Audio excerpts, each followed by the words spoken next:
Hey there, Ginny Field here. I'm very excited to be sharing this video with you. And as you know, I'm doing a series of videos and always wanting to find topics that matter a lot to my industry or in general to anything on the periphery of my industry. And so today I'm very excited that I'm interviewing my good friend, Saul Klein. We've known each other for decades. He calls himself a futurist. I just call him a dictionary filled with content and information. And this time we're talking about a subject that's very near and dear to both of our hearts, which is RPAC, or the Realtor Party, or the Realtor Political Action Committee. It's all about supporting our industry. And I know personally, as an instructor throughout the country, a lot of times agents that are out in the field have no understanding of why RPAC. Well, I hope that this video clarifies those points. I hope that you understand more than you did before why it's important. And I sincerely hope that you start supporting RPAC moving forward. So I hope you enjoy the video. Well, my friend, here we are again, together again. And I just love talking to you. And I love having old friends in this industry and being able to talk about things that matter to both of us. And so I'm really excited about this particular subject. And anybody that's watching, know we did not plan to both wear red sweaters. This was totally Christmas time. It's Christmas time for us, and so that's why. But you and I have talked briefly about this in the past, and that's about RPAC, the Realtor Political Action Committee, and why it matters and what's important. And so I really think, and it's a passion of mine, frankly, because I can share with you as an educator all over the country. I get frustrated when there's not enough information in the general population or the students in the room about what does RPAC actually do? What does it mean? They don't have a concept of the why behind it. And I can't think of anybody better than you to talk about this with. So let's get started. So I guess let's figure out, what do you think is the best way to kind of start this conversation between Well, first, it's great to be here and to be able to talk to you and be in San Diego realtors, California realtors, people who've worked together and members of the same MLS and the same association and the same board of directors for 20 something years. Yes. Right. We've done this for a long time. It's like, well, you know what I was thinking the other day? It's like compound interest. We're now just, the difference in 30-year and 40-year compounding. We're at the, right? Totally this is compound interest. So no, it's great to be here. So what are we going to talk about? We're going to talk about RPAC. Yeah. And RPAC is a passion to me because real estate is a passion to me, and not just selling real estate, but owning real estate and the opportunity that real estate brings. So I've been a realtor like you for over 40 years. And so I want to start with the preamble to the Code of Ethics, because it, to me, is where it all begins. And I'll read it to you, just a paragraph. Under all is the land. We're all familiar with that. Upon its wise utilization and widely allocated ownership depend the survival and growth of free institutions and of our civilization. Wow. Realtors should recognize that the interest of the nation and its citizens require the highest and best use of the land and the widest distribution of land ownership. They require the creation of adequate housing, the building of functioning cities, the development of productive industries and farms, and the preservation of a healthful environment. Such interests impose obligations beyond those of ordinary commerce, and you can read it yourself, but to me, that's inspiring. Because the land is the great resource, and realtors have the opportunity to be the custodians of private property rights. And right now, people's ideas about private property rights and what private property rights are changing. And so what is RPAC? RPAC is our political action committee. By our, I mean realtors. Now, how is it funded? And you've got the booklet, and we can talk about how it's funded. But the fact is that most of the money that's used for political purposes, the lobbying, which a lot of people say, well, you shouldn't lobby. No, you have to lobby or you're dead. Right. And so you have to lobby. Right. And so the way it's done is by raising, and it's done in all industries do it, and they raise money to represent their constituencies. And So who represents us and who represents property owners? We as realtors represent property owners, and we do it through RPAC, and we do it through our private contributions to RPAC. And while NAR might have an organizational operational budget line item for it, the fact is the money that goes into political advocacy comes from you. It comes from me, and I'm proud to say I've been doing this for over 40 years, and I'm a major contributor, and I have a stake in the system, and I've had the benefit of watching what RPAC has done. Yes. And so many people, I always say this: text without context is pretext. That's right. Text without, and so people don't have the context, they don't have the history, they haven't seen what RPAC has done. So I'm an advocate. I think people need to contribute more. I think that what people hear and talk about often is misinformed. Sometimes is a bit of ignorance involved. Well, and so we need to teach people more about that. Let me talk about that point, because one of the things I can remember when I first started, and I heard about RPAC, and I, of course, I'm from New York, you're from New York. We all understand the issues of lobbying in what could be perceived as a profoundly self-serving way for the wrong industries and the wrong purposes. We know that. New Yorkers organically know that, I think. Don't you agree, Saul? Yeah. Well, and sure. So what happens with some of the folks that I've had the chance to talk to is that they really kind of throw our RPAC into the same category, or the same pot of stew, if you will, as other lobbying organizations that may not really have the overall consumer's best interests at heart, right? They have the corporation's best interests at heart. That's primarily one of the big differences. And I love when you added in the preamble. I just thought that was so perfect, because that's what makes this different. This is not about supporting an industry or it's about supporting the consumer, which is the industry, but it's about private property rights, which is the individual. Am I saying that okay? Yeah, so the preamble is aspirational. Right.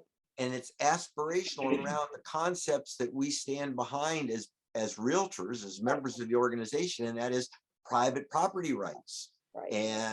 And we'll fight the abridgment of private property rights, not necessarily for personal wealth, but for the things we talked about: the building of functioning cities, right? Clean environments. The realtor's been saying this since like 1908 or whatever it is. That's right. That's right. It's absolutely amazing. And there's a personal moment. I really do feel that sometimes we don't do a great job of explaining why. And I'm often somebody as an instructor who stands in front of students and said, "Hey, have you contributed to RPAC?" And they look at me like I have 7 heads. And there's a failure there. There's a disconnect there that can't be. So what I got excited about when we first started talking about having this as our next subject was the issue of RPAC myths. Now, we've talked about the preamble: under all is the land, consumerism, private property rights, protection, widest distribution of home ownership. Right.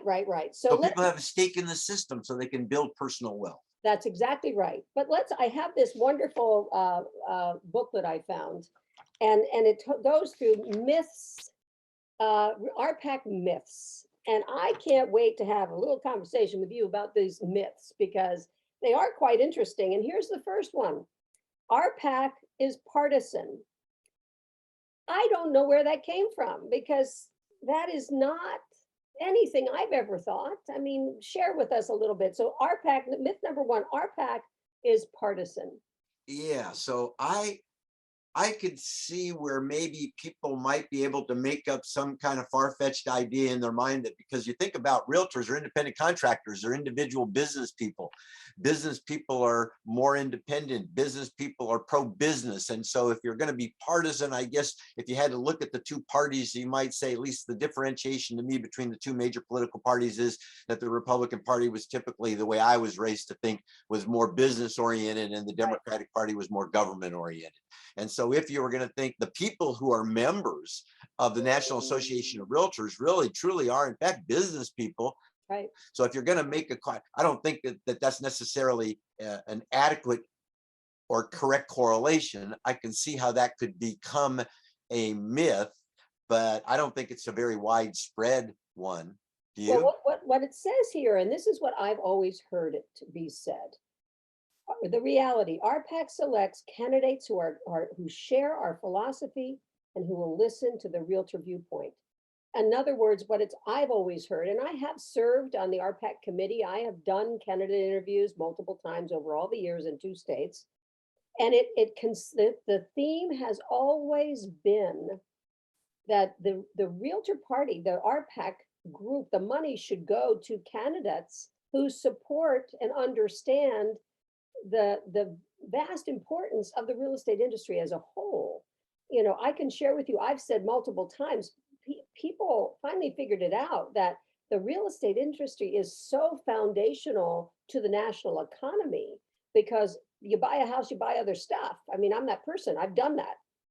And so the goal is to support candidates, either Democratic or Republican candidates, who support the industry and understand the realtor viewpoint and the overall benefits to our industry and why. I mean, do you agree with that? Well, yeah. So that if that is a perception, then that's a myth, because the people that I know that are associated with this at the highest levels always talk about there being the realtor party. Right. It's not about being a Democrat party or a Republican party. It's about the realtor party. And so we don't care what party you're a member of if you believe in what we believe in as members of the realtor party. And we've already stated in the preamble, and who would disagree with the things that we laid out in the preamble, right? Yeah. So that's what we stand for. And we invite people of any political party to join with us in the defense of private property rights, all under not profit motivated, but what we talked about, giving people the ability to own property, the widest distribution of home ownership, the ability for people to have healthful environments and working cities. These are things that aspirationally realtors want, and our political action committee, I think, then kind of carries forward that in the environment in which we have to deal, which is our political environment. Right. And so then where does the money come from? And this is interesting. For a number of years, when I would make contributions, I didn't want to pick, because then they'd send you a list of all the Democrats and all the Republicans and how much money had been raised for them. And to me, I really didn't care whether they were a Democrat or Republican. And personally, when I would select how I spent the money, I would look for the ones that were underfunded. Ah, yes. And it didn't matter. I would choose the ones that were underfunded because I wanted us as a group to have power and to distribute it. So I bet a lot of realtors who don't I don't know who the elected representative to Congress is from the 15th district in Kansas, but I'll contribute to them, right? Because they believe in what we believe in, and this is the national picture, right? That's exactly right. And that's what everybody has to understand, that it is not partisan, it is real. And nobody told me, and I'm a member of NAR, but not a director, I don't vote, right? I'm a rank and file member. Right. And I choose to contribute, and it's not even tax deductible. And most of my fellow realtors don't contribute. And many who complain don't contribute, don't even know how it works. That's exactly but right. I'm right. But I'm will, and we know lots of people, and we've attained these levels where, I think over my lifetime, now you do it long enough, it's not a big deal, but I've contributed like $50,000 to this PAC. For what? For how much of most realtors, right? So it's okay not to contribute. But I would prefer that if you're not going to contribute, you get involved and learn about it, because I think once you learn about it, you'll want to understand why. I know. I've done like my own little mini fundraisers in a classroom. So the second myth number 2, I don't need to contribute because my dues dollars already paid to lobby our issues. Not true. Federal election law requires that direct contributions to federal candidates be made with hard dollars. And this booklet has a differentiation between hard dollars and soft dollars, or personal contributions. NAR cannot use dues dollars for these direct contributions. Yeah. And again, I love what this says. Candidates who become office holders are the ones who decide the issues. So that's another myth. People don't understand. And I think one of the things that I've seen sometimes, and I've never had a problem with it as long as it's explained properly, is that very often on my bill, I will see a section where I can add an additional amount of money to contribute to the PAC. That's not dues. It's a separate line item. That's Do you have a correct. comment? You have a comment on that, Yeah, Saul? well, that's correct. So you don't have to contribute. Many realtors, if I hate to say most on anything, but I would bet that most don't contribute beyond some minor amount of money to the PAC. So it is a myth where people believe that our dues dollars Mhm, are used for political advocacy. That's false. That's mhm, against the law. And what does take place is many of us have decided that this is the best way for us to protect our professions mhm, and the best way for us to protect the assets of our assets and the assets of our customers is mhm, to advocate. And nobody else really advocates the way that realtors do for the land, because we believe down deep in our soul that under all is the land. And mhm. so if you want the voice of people who believe in the benefits of real estate to be heard, you contribute. And that's what we do. And it's not our dues dollars. And anybody who's a member of NAR is probably welcoming to anybody else who wants to join and pay dues. But Yeah. that's not how the No. political advocacy works. So and I want to go through the myths, and then I have some other comments because I think that I have passion points myself. And I do want to talk about those because those are the ones I often bring up when I'm teaching. Myth number 3, my RPAC investment is only important in election years. And this is one of those classic, you clearly don't understand how elections work kind of thing. Because candidates need to begin fundraising in the off year leading up to their election so they are properly prepared when their election year comes around. And it is, that is just classic political stuff. I mean, that's just the formula that the money to prepare to be able to support and know, can I run or not? Do I have support or not? Do I have enough funds to make this work? And the sad part is how expensive it has become to run for office in our country. And what year is an election year? There's an off election year and there's an That's on exactly election right. year, and every year somebody's getting elected somewhere. And this is not a moment in time. This is an entity that has a perpetual existence. That's So it has right. to be prepared for the eventualities that take place year after year. So it's not about only in, if you're saying, what is an election year? Well, there's a congressional election year that's not a presidential election year. That's right. Every year is an election year. At least that's the way we look at it, Somewhere right? there, absolutely, you said it exactly right. And people have to prepare. And so that's important. Going back, I'm going to take that myth number 3 and to number 2 and take it back to number 1 and keep saying, if we want the Realtor Party candidates to be in office, we need to support them consistently so that they have the ability to get elected to ultimately help our industry. Number 4, I don't have any say in where my RPAC investment goes. Reality, RPAC is a bottom-up organization. State and local associations work closely with disbursements trustees. I mean, I have not been involved in this area, but what I can say to this is simply that if I'm supporting RPAC, I'm supporting the candidate or the issues, So, so correcting the there, issue. yeah, there's a number of different ways to contribute to the Right, political action committees of realtor associations, right? right, At the state or at the local, national level. And so one is to just contribute to the PAC itself. right, And that money is you, and there are different formulas for the way that money is used, but that's a contribution to the PAC. Another one is to contribute to the candidates. right, right. And so I belong, I'm sure you do and have over the years, to something called the President's Circle. And the Mhm. President's Circle allows you to go in and select. First, RPAC goes in and our great legislative staff. So that's another thing. We have the very best professionals. We always have. If you look into it, you look into the credentials of the people that we have hired for us at NAR that do the job on Capitol Hill for realtors. It's an amazing team. It gets better, but we've known it for years. Years ago, Bill Malkasian came from Wisconsin, and he's been moved on and retired. New team has replaced him, but just really, really top-notch people that are there to advocate And a lot of this takes time, right? It's relationships that are built over time. And so there's a lot to this. Yeah. And so if you, there are different ways to contribute along to President's Circle. You can pick your candidates, and they'll give you a list of those that support the issues that are important to realtors, as laid out by the legislative committee of the National Association of Realtors, which is made up of who? Members. That's right. So it's members are deciding which political issues are important, which ones should, right? And then as our legislative advocates look at that and know, and then through the money that's raised for political advocacy, it can be deployed.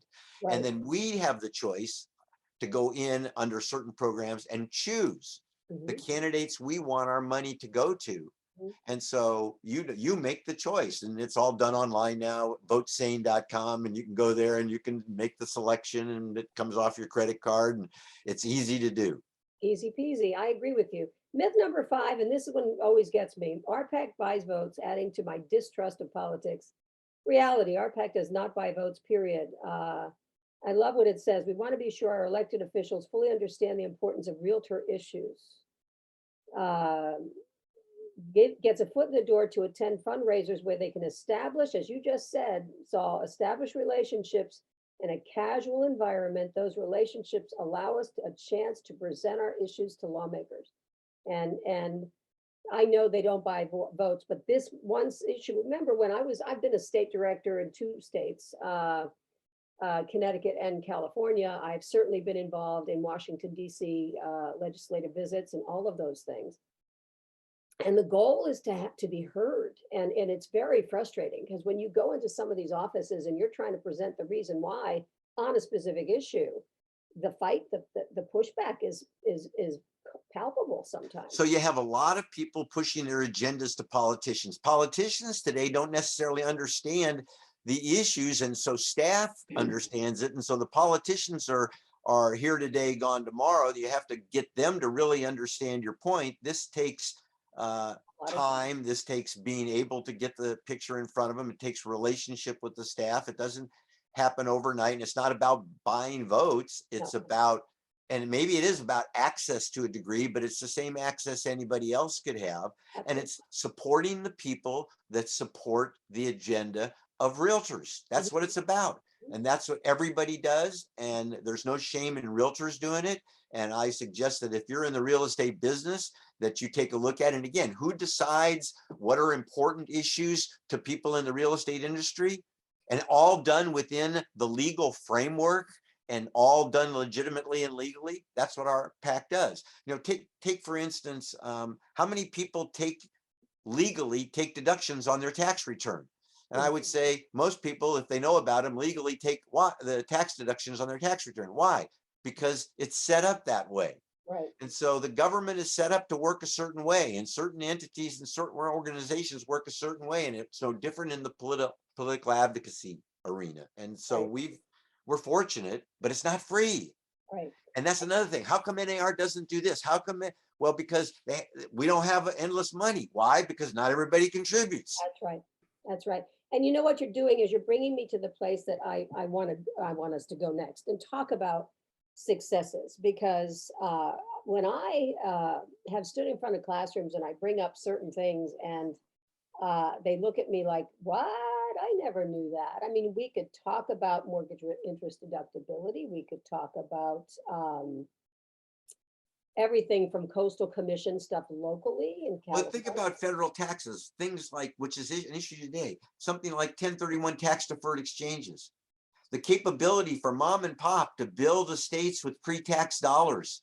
And that's in jeopardy now. It is. And it's been in jeopardy in years past, but who always keeps it and fights for it? That's right. Realtors fight for it. And so, and you talk about mortgage interest deductibility, you know, that has been around for a long time. What people are motivated to invest in housing because they get this government incentive to do so. And why? Because we believe, and we do under All is the Land, we believe in the widest distribution of home ownership. So those things that will help encourage home ownership, we're behind it. Who spends the money to lobby for this? Realtors. So things that benefit our customer, owners of real estate, buyers and sellers of real estate. Yes, for us realtors, and for our clients, which are people who buy and sell real estate, and for the country. Yeah, I mean, you hit on the two most important ones that I just have heartburn over, and that's the 1031 exchange issue and the mortgage interest deductibility issue. But the other thing we have to talk about, that this is not just federal, this is also state. A state can create a very, very negative impact on the real estate industry just by creating its own law. And Well, so in California, we have our own PACs. And right, so California, we've got like rent control, right, incredibly destructive legislation. People don't realize how destructive that kind of legislation is. Who are the people that fight for the property owners? Realtors, right. right? And so over the years, we've had many different attempts at restricting private property rights through rent control. And that's just one issue. We've had many different issues. One of the things that just occurred that that because I do so much work with the senior population, that was a negative issue is, you know, the tax portability to the inheritors. And it still exists with direct property primary residences, but the laws changed with respect to investment properties and property tax transferability, which creates then a situation where that inheritor is now going to be taxed at current market rate because the law changed. So they're forced to sell the property because they don't have enough money to pay the tax. Pay the tax. And see, that's another place that RPAC or the realtor party campaigns or lobbies, if you will, but we don't win them all. And that one, to me, when I look at that, because as you said a moment ago, 1031 exchanges creating future wealth for the family member, but you still have issues of property tax portability with non-primary resident properties that will absolutely negatively impact the inheritors of those homes. So absolutely. And we didn't win that one, you know?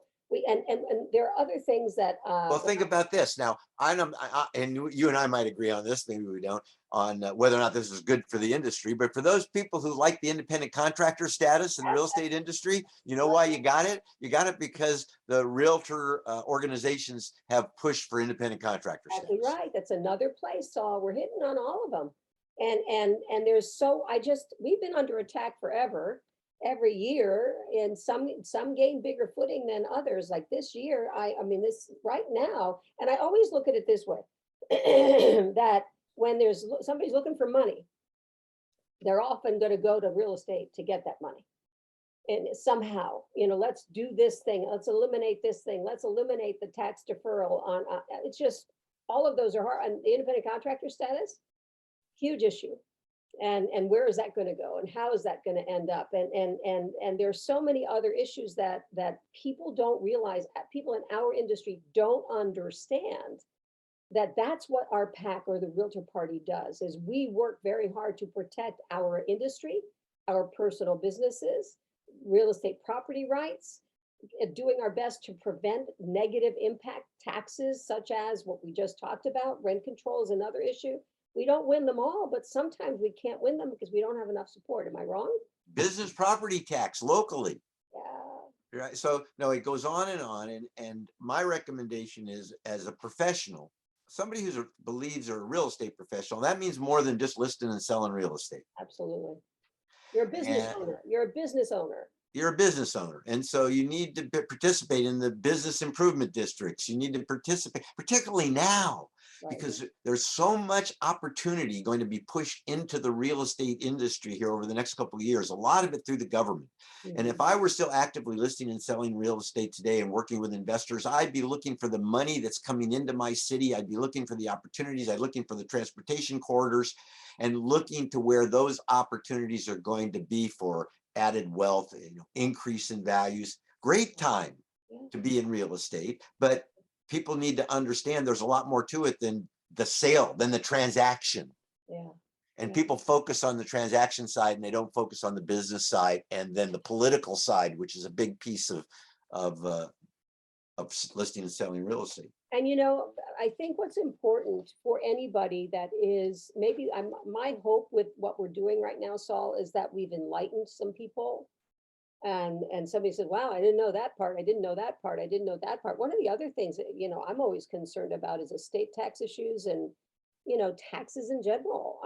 That because estate tax issues affect real estate. Well, you mentioned the one thing, and that is, and we fight with this, have fought with local officials in particular for years, point of sale. Yes. Oh, yes. Right. Oh, So if we want the houses to be more cleaner, we want them to have different flush toilets. We want to, well, nobody can afford it. Yeah, just tack it on the sale. And so all of these different things get tacked on the sale. If you're not careful, who fights to prevent those types of things from happening? And it's really about, free enterprise. It's about freedom. It's about liberty. It's about private property rights and what happens when people are given private property rights. Right. And there are restrictions, and there are people that want to restrict it, and that doesn't mean that they're wrong, but if you believe you're right, then you have to put up an effort. Yeah. And you know what? It is not, I mean, I look at it, it's such a vital thing because I love my work. I love what I get to do. I still do actively list and sell, and I still love that process, my friend. I still have tremendous joy in sitting down with someone and give them a key to a brand new home that they've never thought they'd get a home in their lives. I mean, it is something that just fuels me and always will fuel me, but I also am implicit. I'm just so deeply aware of where our industry is in danger, and so much change is happening. And I'm hopeful that those throughout the country, who I have people that follow me from education classes, look this up, find this in NAR, and get a little bit more detail and understand that this is your business. You're running a business, and we all have a responsibility to protect our businesses. And because of the preamble, as you mentioned, under all is the land, that's the business we've chosen to be in. And in my opinion, therefore, we have a responsibility to do whatever we can do to support it. I know you agree with that one, my friend. Yeah, and own all we can when we can, right? Own all we can when we can. You're right. I mean, that's one of the great things, is being able to create wealth. There's somebody I met not that long ago who came to this country as an immigrant. He had next to nothing and started investing in real estate. And it was just him getting the fact that if I do this, I can create wealth and create security, something he could have never had before. And worked very hard to that. Well, we have you with investors, me with seniors specifically, we have an obligation to help do what we can do. And that, if it's $100 a month, I can't believe you can't afford $100 a month. It might not be enough, but anything is better than nothing at all. Yeah, now's the time. Yeah, now is the time. It is Giving Tuesday for this time, at this time period when we're making this video. Maybe you should do it today. What do you think, Saul? I'd say do it right now, right? While the getting's good. No, this is the time to do it. There's going to be tremendous opportunity in the real estate industry over the next couple of years. And at the same time, there are some things that can happen that could be major setbacks. Totally so. And so people need to be active. They need to be aware. And here's something else. Being aware is a differentiator. Right. One realtor is the same as another realtor. That's what people say. And then people say, no, I'm different. Well, how are you different? You put a lockbox on the property, you put a sign on the property, you advertise it on the internet. You're the same as everybody else. And so but if you're active in the community, if you know what types of things are coming down that are going to help the community, you can speak about them. When you're selling real estate, you can talk to people about, and I also know that there's going to be a park over here, right? Having this kind of information. And where do you get it? You get it by participating at your local association of realtors. Oh, totally so. I started that almost immediately. As soon as I went into the business, I started volunteering. I've been involved in organized real estate a really long time. I mean, I think I was in the industry 2 years and I was already volunteering. And I've pretty much never stopped. As you and I've said, we both served on associations of realtors boards. We've served on MLS boards, together, and we've seen the changes. But this has been a constant battle, and our industry, in my opinion, is always under attack when it comes to where can we get some more money. There are states, here's another good one for you. There are states where I've had the opportunity to deliver a class, that there's a tax on commission. That the tax, in other words, I get paid a flat fee, whatever the commission amount is, and there's a percentage tax taken off the top that goes. So it's like a service tax, because there's a tax on commissions in most states because you pay income tax on it. No, this is a separate. But this is different. This is like a tax off the top. That's correct. It's an off the top tax, and I've forgotten what they call it. I said, what the heck is it? I think it's a TOT is what it was called in this particular state that I will not mention. And I'd never seen it before until I was in the state teaching. And I said, oh, that's interesting. So it becomes what's fascinating about that tax. Number one, that's something that if that were being suggested in the state of California, we'd be lobbying against it because, we're already paying a lot to independent contractors running our own businesses. But what I find interesting is in their contracts, there's a negotiation as to who gets to pay that, whether it really gets paid by the agent or does the seller or buyer participate, which is another whole dynamic contractually. But that's a thing, if somebody, some entity, some state or federal government are looking for an additional income stream, how often do they look at our industry as a way to get more money? Well, again, it's a time when people are transferring. It can be hidden in so many other Oh my gosh, costs. yes, yeah, It's yeah. only $5, only $10, right? Only It's like, this, only that, yeah, right. Only this. and every realtor should recognize this, because every person that tries to sell something to a realtor says, right, well, it's just don't buy two Starbucks today, or right, it's the same. So it's a nitpick. It's a little bit, it's a little bit, it's a little bit, but then it goes into But wherever. you know what? I don't use Starbucks because I have friends, people that have been in my classroom, and I know that they spend a boatload of cash on their shoes. So I'll look around the room and see which person is wearing the coolest shoes. Could be guy, could be gal, and I'm say, okay, contribution at minimum contribution is less than that pair of shoes that you bought, Yeah. and this supports your industry.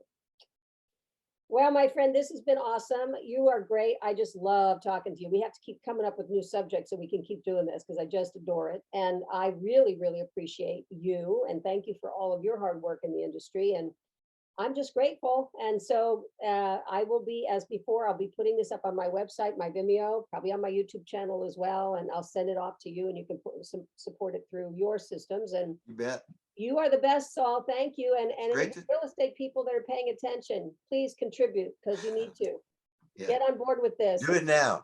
Do it today. It's Giving Tuesday right now in this time zone at this time that we're doing this, but contribute. Thanks, everybody. See you again soon. Take care. Good to see you, Ginni.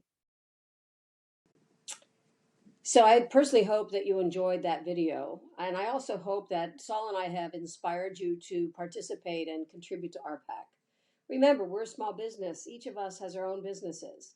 And we need to do everything that we can to protect our industry, which includes protecting our client base. Remember, as Saul shared, above all is the land. That's really it. So if anything helps, even if it's the minimum contribution that you can do, it matters. Remember, if you need more information on RPAC or any of it, call Saul. There's his email and address and his phone number. But more importantly, investigate it on your own. You saw me show a packet that you can get from NAR. Look at it, see what it's about, and understand that this is about our industry. We are realtors, and we have an obligation to protect our industry. I'm sure you would agree with that. So I hope I've helped. Reach out to me or to Saul, and I wish you the best.